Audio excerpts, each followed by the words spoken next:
Ladies and gentlemen, it's that time again. The time where we stop and look back at 12 months of gaming. Now, I can only speak for myself, but I think that 2015 was way superior in terms of games than 2014. That's not to say that 2014 was all bad, of course. I mean, I managed to compile a list of the best 10 games from it after all. That said though, there were far more games to choose from this year when making this list, and I even ended up making some surprising cuts. I ended up with a top 10 that I was happy with, but honestly not one that I was expecting. First, a little disclaimer though. As with any year, there were several games that I never got around to playing or that I didn't play enough of to put them on the list. As such, there are several games that will not be appearing on this list, including anything on the Wii U, anything on the Xbox One, Rocket League, Ori and the Blind Forest, Grow Home, Crypt of the Necrodancer, Black Ops 3, Vermintide, Arkham Knight, Kerbal Space Program, Mortal Kombat 10, and Dying Light. Some other games that will not be appearing are games in early access. I don't include them for the same reason that I don't include betas. They're not a finished product, and at the end of the day, that is what I'm looking for. Also, there is gonna be one big omission, and that's Fallout 4. I played it for a couple of hours, and I was really trying to get into it, but it just didn't happen. I just couldn't stick with it. I won't go into detail about what I thought was wrong with it, but needless to say, I bounced hard on that one. In light of that, it will not be making an appearance on this list. And finally, the standard top 10 disclaimer. These are simply the games that I personally enjoyed the most in 2015. I'm sure that some people are gonna disagree with some of the picks, but honestly I think that's a testament to what a good year this was. Two people could make two different lists of games they liked this year, conclude that it was a great year, but still not agree on a single game. I've said it before, and I'll say it again. I think that's the true beauty of gaming. There really is something for everyone. Now, with all that out of the way, these are my top 10 games of 2015. Number 10. Quiplash. 2015 was the year that I discovered the party games made by Jackbox. For those of you who haven't played it, it's basically a digital board game where you use your smartphone as an input device. This means that pretty much anyone can pick up and play, and it requires more or less no setup. In other words, they are perfect party games. Most of these games came out in 2014, at least the ones I played, but the one that stood out to me the most and that I enjoyed the most personally was Quiplash, which came out in 2015. If you want to know what it's about, think of it as Cards Against Humanity, except that you write all the white cards yourself. This game strikes a damn near perfect balance between creativity and direction, and even people who don't normally consider themselves to be particularly witty can still pull off some really great answers. It basically goes without saying that if you play this with the right group of people, you can have an absolute blast together. In fact, one of my fondest memories of playing this game was when I visited a couple of friends up in Stockholm earlier this year. Whilst I was visiting, they set up a game night with some other friends of theirs, people I had never met before. We started out the night with some foods, some drinks, played a bit of Cards Against Humanity, and then we busted out Quiplash. 5 hours later, we were basically rolling around laughing at every answer that came up. We were just having so much fun, and rarely have I played a game that made it that easy to get to know new people. At the end of the night, I really felt like I had made some new friends, and we were talking about how much we were looking forward to playing this game together again. It's honestly one of my fondest gaming-related memories I have from the entire year. So while it may be a very simple game, Quiplash has brought me loads of entertainment and countless laughs, and for that, it more than earns a spot on this list. Number 9. Starcraft II: Legacy of the Void. I've been a fan of the Blizzard RTS since the original Starcraft. I've always been fond of their aesthetics, their gameplay and their overall design, with my all-time favorite being Warcraft 3. As such, I was more or less bound to check out Starcraft II and its 2 expansions. I have to admit though that my hype for them got lessened with every release. That is true of Legacy of the Void in particular. I actually didn't even know it was coming out until the very same week that it was. But once I did know, I went straight to the store and picked up a copy. Let's just get this out of the way first. The story in this game is not what I would call stellar. It has its moments, but overall I felt it moved at an odd and almost uncomfortable pace, and there were several topics that were left woefully unexplored. And regarding the final ending, it was just kinda stupid. Add to that the fact that both the engine and the design are beginning to show their age, and you have a game that's pretty much set up to be a disappointment. And yet, somehow, it isn't. It's still well and truly really fun to play. It just scratches that old school RTS itch, and the moment I picked it up I just kept thinking, man, I'd almost forgotten how much I enjoy these games. It also helps that the campaign design of this expansion is fantastic. The way you can customize both units and abilities opens up the door for some really interesting and unexpected strategies. Most of the individual missions are also really well designed, although I have to admit I could do with slightly less destroy X number of nodes missions. And while I give the story a lot of flack, it does have some high points, particularly anything involving the character Alarak. It can't be denied that in 2015 this game is starting to show its age. It is after all a game that originally came out in 2010. Even so, it's still entertaining enough to make this list, and I believe that's the perfect demonstration of the longevity of this particular formula. In some respects, it feels really dated, but in others, it's still showing the rest of the industry how this type of game should be made.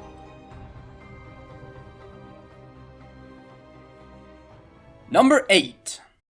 Assassin's Creed Syndicate. I've had a bit of a sordid past with the Assassin's Creed series. I played 1, 2 and Brotherhood and enjoyed them immensely, and then for some reason I skipped Revelations, and then I moved on to 3 and found it utterly lacking. I played a bit of 4, though I haven't gotten around to finishing it yet, and I skipped Unity altogether due to the negative reception of it. Then I heard that Syndicate was actually supposed to be pretty good, so I went out and got it, and, well, as you can tell from it being on the list, I'm glad I did. I think me taking a break from the series actually helped me enjoy this game even more. I've seen many people say that they wanted to enjoy this game, but they couldn't because they were so burnt out on the formula. Thankfully though, that seems to be something that I was able to avoid. In addition, I have to say that this game does a lot of things right. First of all, multiple playable characters, and it's about damn time. I also really like both the characters, though I have to say that I prefer Evie to Jacob if I have to choose. Second of all, I really enjoy the setting. Victorian London really is a fitting setting for an Assassin's Creed game, and it shows. Exploring the city in general is something I quite enjoyed, although I have to say I think the most fun I had was just dicking around on the Thames trying to jump from boat to boat in a stylish manner. It's the little things, you know? Combat is also extremely satisfying, especially in the fight clubs. It's a bit simplistic at times, but honestly I feel it's a step up from the last Assassin's Creed game I played. There are honestly few things I could say that I didn't like about it. So why is it not higher on the list? Well, similar to what I said about Starcraft, the formula is getting a little stale. It is in many ways a standard Ubisoft sandbox game, which in this day and age isn't necessarily a good thing. Again, I enjoyed the game immensely, but I can also understand those who didn't for this very reason. Also, it can't be denied that the story at times is a bit dull, especially the modern day stuff. In spite of all of this, I still had a great time with this game. It wasn't a game I was planning on playing, but in hindsight I'm really glad I did. It showed that the Assassin's Creed games still have some steam in them, although I have to say I think this is the last time they can get away with this kind of design. They need to start doing some innovations of their own, and if rumors are true and that they're sitting out this year's annual installment, then that is something I'm completely okay with. Hopefully we can then get a game that is as positive of a surprise to most people as Syndicate was to me.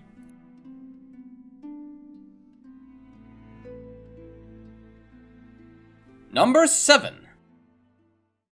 Tales from the Borderlands. The first episode of this game made my list last year, but now that the entire thing is out, I can finally judge it as a whole. And that judgment is the second best Telltale game ever made, second only to The Wolf Among Us. As I said last year, when this game was announced, I was so skeptical to the entire concept. I just couldn't see how you could merge this IP with the style of gameplay that Telltale does. Now that I've played the whole thing, I think I have my answer. You make the main focus something that is more or less ignored in the other Borderlands games, and that is character interaction. Doing so not only leads to a really stellar game, but it also brings up something that is a little, well, awkward. The world and the characters created for the shooty Borderlands games feel like they're way more at home here. As such, it kind of feels like we've been going about it the wrong way with this universe up until now. Because, I'll be honest, this is my favorite Borderlands game to date. It just highlights how little you get out of the various characters when you have them in a shooter environment. I'll put it this way, it's far more interesting and entertaining to talk to Handsome Jack than it is to shoot at him. Not only that, the story is just flat out better in this than in any other Borderlands game. It's also a story that, even for a Telltale game, has excellent pacing. All 5 episodes felt both relevant and engaging, and they all had their unique and interesting high points. Another high point of this game is obviously also the characters. They're all well defined and interesting, and there are few, if any, characters you don't want to see on screen. Add to that the voice acting is absolutely superb, and you have the batter for an absolutely fantastic adventure game. I also have to briefly mention that the music is also really good. In particular, I like the license songs they used at various points throughout the adventure to emphasize what was going on at that moment. That is especially true of the song they chose for the end credits, My Silver Lining by First Aid Kit, which is incidentally the song you're currently hearing in the background. The last thing I want to bring up is how well made the final episode is. Everyone else, take note, because this is how you make player choice matter in what's supposed to be a self-contained story. This is especially relevant in a year where we saw more than one game of this kind stumble a bit at the finish line, but more on that later. So to summarize, Tales from the Borderlands really is a blast from beginning to end. It's packed to the absolute brim with great moments and genuinely good humor, and if you have even a passing interest in this genre, then you owe it to yourself to give it a look. I feel fairly confident in saying that you will not be disappointed. Number 6. Until Dawn. This is the first game I've ever bought after having seen a full playthrough of it. I can't really put my finger on why, but this really felt like a game I wanted to own for some reason. I also wanted to support Supermassive Games for their astonishing work on this title. This is their first stab at this particular genre, and I don't think I've ever seen anyone get so many things right on the first go. You know how David Cage wants to make interactive movies that really suck the player in and make them a part of the story, yet seems to fail every time he tries it? Well, apparently it took Supermassive to show him how it's done. Until Dawn really is that interactive movie, and it manages to be that without coming off as try-hard. That last bit is what I think is holding David Cage's games back, because they try so hard to get you invested, coming off as desperate. And, well, desperation is rarely a flattering trait. Until Dawn, on the other hand, gets you invested more or less immediately. They present you with its characters, and then leaves it up to you to make sure that these kids don't get horribly murdered. It's simple, but very effective. I have to say that the setting of the game comes off as really corny at first glance. You have a big scary forest, you have Native American legends, you have a sanatorium, you have a murderer roaming around, pretty much every stereotypical setting you can think of for a horror movie. And yet somehow it all comes together to form a surprisingly entertaining and engaging narrative. You really want to see what happens next, and this curiosity is more or less present throughout the entire game. On that note, I love how this game goes from one tone to another. One moment you're dashing through the forest, chased by an unknown attacker, and in the next you're scouring every nook and cranny of the different buildings, trying to piece together the truth behind the various scenarios.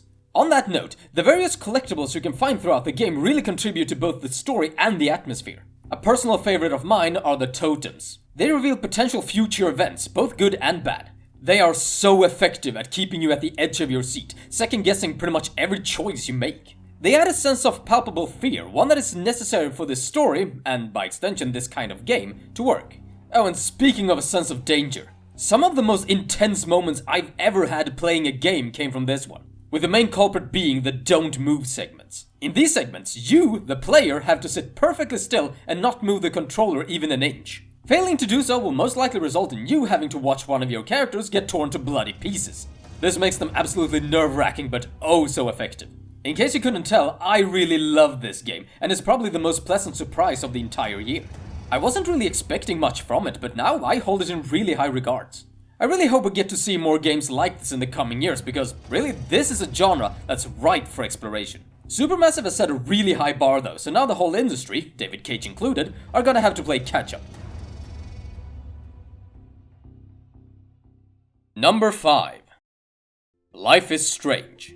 It feels a little bizarre to put this game at number 5 and not higher on the list. And that is because I had this game pegged as my game of the year for several months. Obviously, it didn't make it that high, and I'll get into why in a little bit. This is probably the game I spent the most time thinking about all year, which is, if anything, a testament to its characters, its setting, and its premise. You play as Max Caulfield, an 18-year-old student who one day discovers that she has the ability to rewind time. She has also seen a vision of a giant storm coming to wipe out her entire hometown. With Max's newfound power, it's up to you to try to prevent the storm, as well as finding out the truth behind the disappearance of a girl named Rachel Amber. The introduction of time manipulation in this kind of game is a genius move. It actually adds innovation and new perspective into a genre that was, honestly, getting a little stale. You actually have a chance to see what consequences your choices will have before they're completely final. If you for some reason immediately regret your choice, then you can always just rewind time and pick another one. It adds an interesting element of you second-guessing yourself. You keep wondering which choice would have the best long-term effect, even if that effect isn't obvious here and now. Simply put, it makes the thing a whole lot more interesting. This game also contains some of the strongest narrative moments I experienced all year. These were in particular the endings to episodes 2 and 3, but I won't go into further detail, as you really should be experiencing them as unspoiled as possible. This game also has a really fantastic tone through and through, something that is further underscored by an absolutely astonishing soundtrack. It contains both licensed and original pieces, and it all comes together to create one of the most immersive games I've played in years. I have to give extra credit here to the licensed stuff, because it is so expertly chosen. You have stuff like Crosses by Jose Gonzalez, Something Good by Alt J, and, my personal favorite, Mount Washington by Local Natives, which is, you guessed it, the song you're currently hearing in the background. The writing of the game is also quite good, if a little spotty at times, but I think it works overall.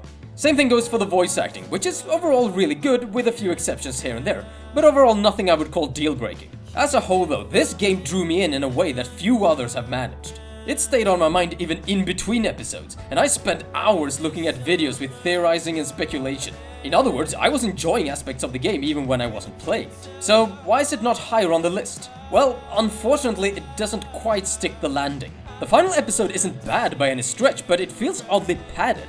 Like, towards the end, the story just stops for like half an hour for seemingly no reason at all. Also, I know that time travel plots are not easy to solve, but I have to say I'm not entirely satisfied with the solution they came up with here.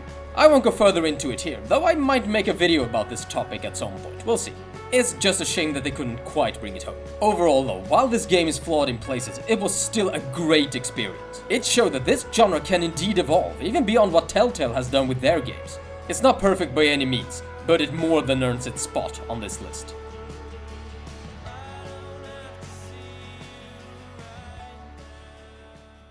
Number 4. Oh, yes. Undertale.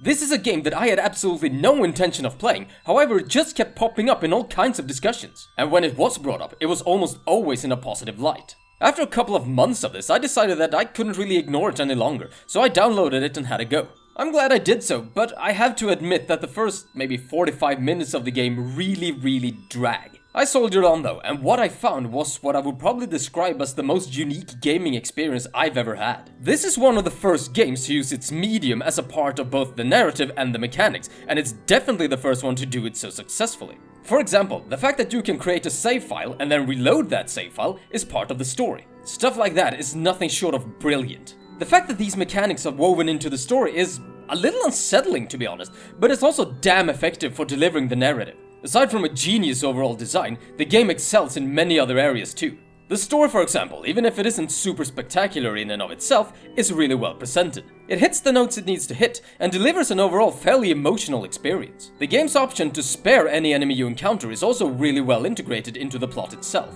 Depending on whether you decide to spare everyone or kill everyone, you're going to get two vastly different experiences. I'll be honest, I am not able to do a non-mercy run because I just feel too bad about it. If anything, I think that's a testament to how well this story is delivered. If you decide to take the pacifist route, however, you're going to run into some of the most charming characters ever to be put in a video game. I dare say that the Great Papyrus is probably my favorite character for the entire year. Hell, even the regular enemies have really memorable personalities, and that's just great. Speaking of enemies, the battle system is also a lot of fun, and once again it messes with all kinds of walls and preconceived notions. Some of the battles are heartbreaking while others downright hilarious, so when you start a battle, you have no idea what you're in for. To go along with this is probably the best soundtrack of the entire year. It's both extremely varied and extremely memorable. Allow me to illustrate with two of my favorite cuts. This piece is called Asgore.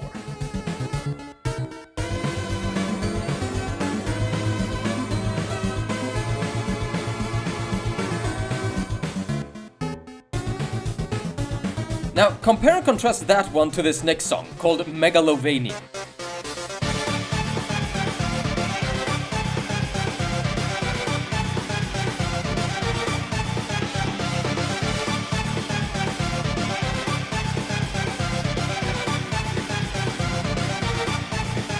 It's just so good, and I don't think I have anything to add after that. Well, maybe two things. 1. The soundtrack has 101 songs. 2. They were all composed by one guy. That one guy is incidentally the same one guy who made pretty much the entire game by himself. One Mr. Toby Fox. Now that right there is impressive. As I said before, this is one of, if not the most unique game that I have ever played. If you have even a passing interest in what games could be as a medium, then you owe it to yourself to check out this game. I can agree that parts of its fanbase can be a little, intense, but don't let that discourage you. It really does deserve all the praise it gets, and I can't recommend it enough. Number 3. Metal Gear Solid 5: The Phantom Pain. It's virtually impossible to talk about this game without mentioning the whole Kojima-Konami fiasco. I'll summarize my stance on the whole situation with the following words. Fuck Konami. This is the last game I'll ever buy that has their logo on it. Now then, let's talk about Metal Gear Solid 5, the swan song of the Metal Gear saga. I am honestly a bit surprised with myself that I put this game this high on the list. It does more than a few things that I'm not entirely on board with. The story, for example, is the weakest in the Solid series, portable ops not included. The online integration is utter bullshit and extremely poorly implemented. Pretty much every major character is either bland or utterly detestable. The second chapter of the game is an absolute mess. The list of things wrong with this game just keeps going, and yet, I love it. There is just something about it that grabs me and won't let go, keeping me playing for hours on end without ever getting bored. This is mainly because the gameplay is probably as refined as it's possible to be in an open world stealth game. The amount of ways you can approach a task is nothing short of staggering. And better yet, pretty much every option is also a valid option. Personally, I prefer the sneak and trank approach, but no matter how you choose to complete the mission, you're gonna feel like an absolute badass while doing it. It's so satisfying and rewarding that you just want to keep playing to see what kind of mission you'll get to do next. Something I also appreciated is the level of customization that the game offers. Pretty much every piece of kit can be customized, so you can play this game as straight or as silly as you want. For example, I played through this game with my brother-in-law, and we decided to play Snake as some sort of demented warlord. If the mission allowed it, we would go into battle wearing nothing but a stylish pair of leopard print pants. We would also be wielding a purple gun, a lime green grenade launcher, and a minty blue sniper rifle. Incidentally, we dubbed that sniper rifle the Peppermint Justice, and it stayed with us throughout the entire game. Oh, and all our vehicles were painted gold, because, you know, stealth. I also want to say that this is yet another game with a stellar soundtrack. That goes double for the licensed songs that you can find scattered about the world. They're all really fun songs, and listening to them while out on a mission is far more entertaining than it has any right to be.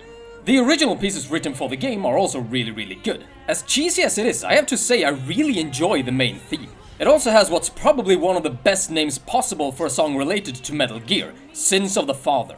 The one song that completely steals the show, however, is the one that's playing during the deployment screen. It's a variant of the main theme from Peace Walker, but it's so well implemented here. I don't think I've ever heard a song that makes me so pumped to go out on a mission. Just have a quick listen and see for yourself.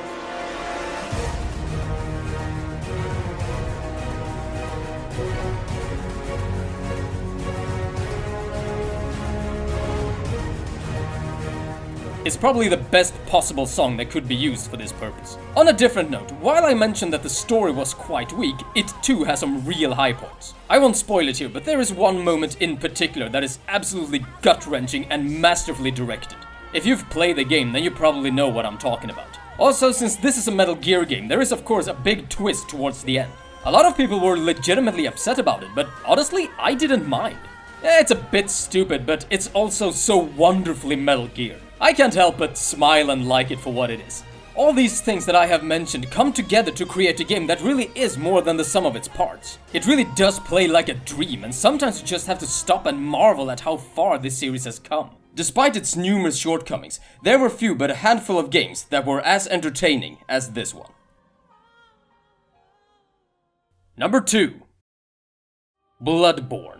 This was the game that finally convinced me to go out and get myself a PS4, and at the end of my first session with Bloodborne, it already felt like a worthwhile purchase. As I mentioned last year when I talked about Dark Souls 2, I'm a huge fan of the Souls series. Or rather, Souls-esque in this case, I guess. And I have to say, I think Bloodborne may be my favorite one in the series to date. I can't quite decide between this and Dark Souls 1, but let's just say that Bloodborne really makes a strong case for itself. First off, there is the setting and the atmosphere. I heard in an interview somewhere that they wanted to go for a tone that was similar to the one found in the Tower of Latria, a stage in Demon Souls. While it might not be quite as tense as that, it comes pretty damn close. The atmosphere is as oppressive as it ever was, and the design of the city of Yharnam just adds to the overall sense of danger. I think my favorite area in the entire game is Yaha Ghul, the hidden village. Not only is it dripping with the same atmosphere that permeates the rest of the game, but it also manages to convey an almost otherworldly sense of dread just through environmental design. Simply put, just inhabiting this world is downright terrifying. The combat in the game is far faster than previous installments, and that's something I came to appreciate rather quickly. As a Souls veteran, I felt a bit naked without my shield, but at the end of the day I have to say that dodging is a hell of a lot more fun than blocking. The game is a bit lacking in the amount of weapons it provides, but the ones we get are well and truly amazing. This is also something that was kind of addressed with the Old Hunters DLC, so the weapon selection is now much wider than it was at launch. Something I also really liked is the new system they have in place for recovering health. If you take a hit and lose some health, you have a few seconds to strike back at the enemy. For a brief period, any hit you can land restores a bit of your lost health. This encourages a more aggressive playstyle, and in my opinion it makes the combat more dynamic and satisfying. Now onto the story. As with any Souls game, the story presented here is anything but easy to get into. As usual, you have to read a lot of item descriptions to get an idea about what's going on. Once you do though, what you find is an almost disturbingly dark description about how the city came to be in the state it's in. Once you hit the second act though, the universe opens up and becomes bigger and more sinister than you could ever have expected. It almost conveys a sense of powerlessness and how insignificant you are in the grand scheme of things. And as I mentioned earlier, the themes are delightfully dark through and through. Speaking of delightfully dark, the creature design in this game is second to none. That goes double for the bosses, all of which are terrifying in their own way, and some of them are just flat out disgusting. Interestingly enough though, there are some that err on the side of disturbing rather than disgusting. There is one boss in particular that stand out to that effect. I won't say which one it is, as it is kind of a secret encounter. What I can tell you though is that it's a character who attacks through what could be described as blood magic. For one attack in particular, she pulls out a knife and starts cutting her palms. With every cut, a spear of blood erupts from the ground that you have to dodge. Added to that is if you actually get close enough to hit her, you hear the cry of an infant. All of this really gave me an irksome feeling, one that I haven't really felt in another Souls game. But I will say this, it made me feel something, that's for sure. And before I move on from the subject of bosses, I have to say that pretty much all of them are really fun to do. I particularly like any fight that pits you against another hunter. It really feels like two peers going toe to toe, and when you take them down, it's oh so satisfying. I could gush about this game pretty much all day, but in summary, it surpassed more or less every expectation I had for it. It reminded me of how much I love this kind of game, and how much I love this kind of challenge. It was my first step into the new console generation, and what a fine step it was. While I had Life is Strange as my favorite for a while, this was the game I was almost certain was gonna be my game of the year. It would have gotten away with it too, if it hadn't been for another that came along. Before we get to that though, a few honorable mentions for games that I played and enjoyed in 2015, but weren't quite good enough to make it onto the list. Mad Max. A fairly solid open world game overall, especially if you just want to kill some time. At the end of the day though, it was a bit unremarkable, but I had fun with it nonetheless. Civilization Beyond Earth, Rising Tide. I really like how this expansion builds upon the foundation of Beyond Earth and how it adds several things to make it a whole lot more interesting. It might have had a shot at making it onto the list had I not run into as many issues trying to run it as I did. As such, I wasn't able to play it enough to give it a proper assessment. Just Cause 3. This is the game I'm currently playing through with my buddy on our weekly get-togethers, and as such I simply haven't played enough of it. It's not exactly what I would call innovative, but it's more Just Cause, and that is really all we were after. Heroes of the Storm. I've been going on and off with MOBAs for a while now, but Heroes of the Storm was just accessible enough for me to have fun with it without having to dedicate weeks trying to learn its systems. Also, it's Blizzard, so how could I not give it a spin? It's been called the Mario Kart of MOBAs, and you know what? That suits me just fine. Resident Evil Revelations 2. This is probably the most mediocre game mentioned in this entire video, but I was really surprised with how much fun I had with it. If anything, it proves that games that are considered just alright can also provide a great deal of entertainment. City Skylines. This game came out of absolutely nowhere and became a really pleasant surprise for a lot of players. It also reminded me of how much I absolutely love city builders. I still had a few issues with it, primarily in how it handles traffic, which becomes a real, well, roadblock towards the endgame. That said though, it's still probably the best city builder around. Saints Row, Gat Out of Hell. It's more Saints Row, and that's almost always a good thing, even though this one felt a bit thin at times. I still had fun with it though for what it was, and I particularly enjoyed flying around hell and picking up all kinds of collectibles. I have one major disappointment with it though, and that's the lack of an in-game radio. Soma.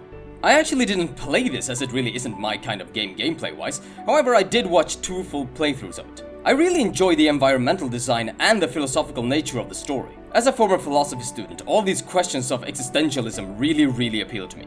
And finally, Contradiction Spot the Line. This is another game I didn't play, but I did watch Dodger and Jesse Cox's playthrough of it, and I had an absolute blast with it. It's a game that really makes the most out of its genre and its chosen style of presentation. That, and hearing Inspector Jenks go, "Does this mean anything to you?" never gets old.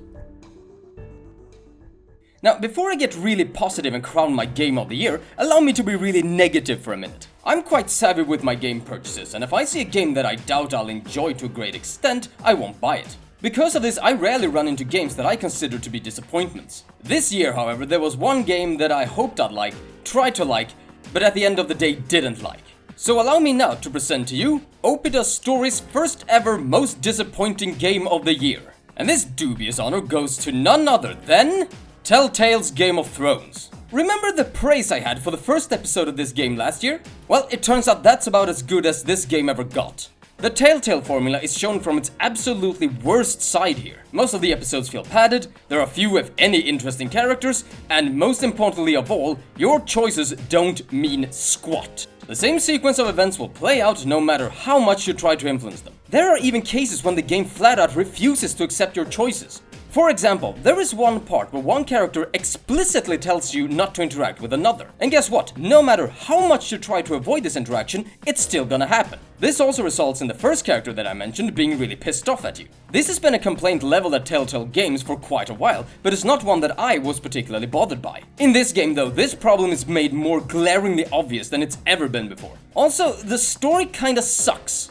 Right off the top of my head, I can remember one really strong moment, the end of episode 5, but that's about it. Incidentally, the choice you make during that moment is probably the only one that somewhat affects how the story develops. There is, however, one major issue that makes the story thoroughly unenjoyable. And that is, why should we be rooting for House Forrester? This is something that was brought up by Jim Sterling. By the final episode, the Forresters are not underdogs, they're pathetic. They managed to accomplish absolutely nothing, and all the things they tried to pull blew up in their face. So I ask again, why should we be rooting for them? Had they had a more prevalent presence in either the books or the TV series, they would have been the punching bag and the butt of a million jokes. Rarely have I seen such potential for a game be so squandered. As you can probably tell, it made me more upset than disappointed, really.